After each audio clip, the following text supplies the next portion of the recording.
Jalil Hackett. He gets the win, decision win, 10th round. He went 10 rounds with Pistol Pete Dobson. Shout out to Pistol Pete. Shout out to the BX. Very telling fight, if you ask me. There was a lot of shit talking leading up to this fight from both sides, and they went in the ring and they pretty much ended up banging out with each other. Man, there was not much holding. There was not much clinching. They was just throwing. They were breaking whenever they did get their own clinch going. They would break out of it on their own most of the time. And I think the third or fourth round, Jalil Hackett, he had Dobson hurt. And he hit him with a body shot, I think it was, and he just couldn't capitalize on it and get him out. And this is the first fight that Jalil Hackett has went the distance, like 10 rounds. His first 10 rounder. So he needed that work. Dobson, he's been there before. I think he went the whole with Conor Ben. I think a couple other times too. From a performance, from a like an excitement scale, I'll get his fight 3. It was another one that wasn't really that exciting to me. Jalil Hackett, to me, man, he's just one dimensional, man. He leave his chin up too high. He still got a lot of work to do. Strong kid though. He managed to put a big ass hematoma, a big fucking Hassan Rahman speeding out on Pete Dobson's head.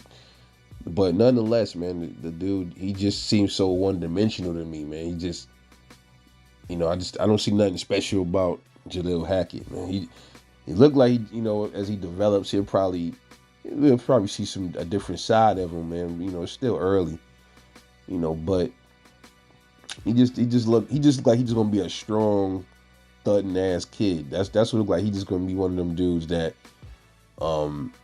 he just gonna beat people to submission sometimes. But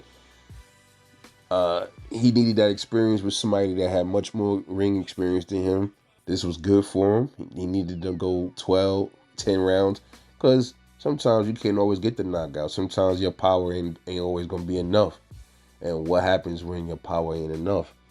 Can you persevere? Can you still outbox your opponent? And he was definitely putting in some leather on Dobson, but Dobson was doing good too. Dobson was coming back stronger in the later rounds, hitting the Jalil Hackett with some good shots. Never really seen Jalil phase with any of them shots that he was getting hit with. Dobson got a good chin too. He was taking some good shots. That early on, he got caught slipping and Jalil rocked him. But Jalil, he just couldn't duplicate that for the rest of the fight, So that made for a pretty much, for the most part, lackluster performance. What's next for Jalil Hackett?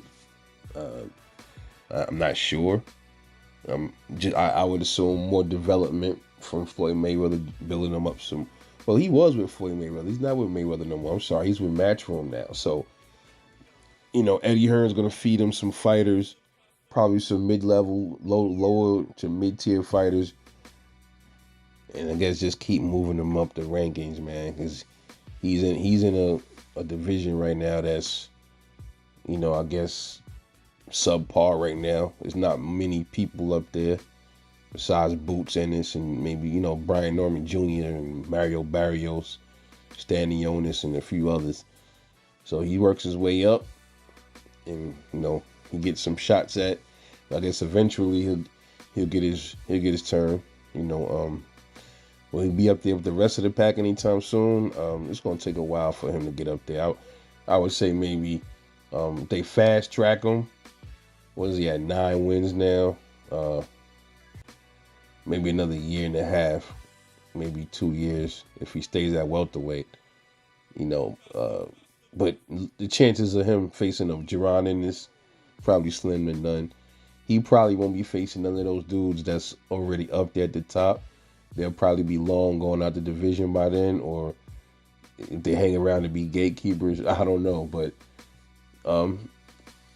if Eddie Hearn move him right, you have a good fighter. But I just don't see him right now, what he's showing me, I don't see nothing special about Jalil Hackett, man. I just don't. Time will tell. Just my thing. He got the win. Shout out to Jalil Hackett. Shout out to Pistol Pete Dobson. Let's get it in the next fight. We'll see where Jalil Hackett ends up. This is your boy Rebel Life Boxing, and I'll catch y'all in the next one. I'm off this.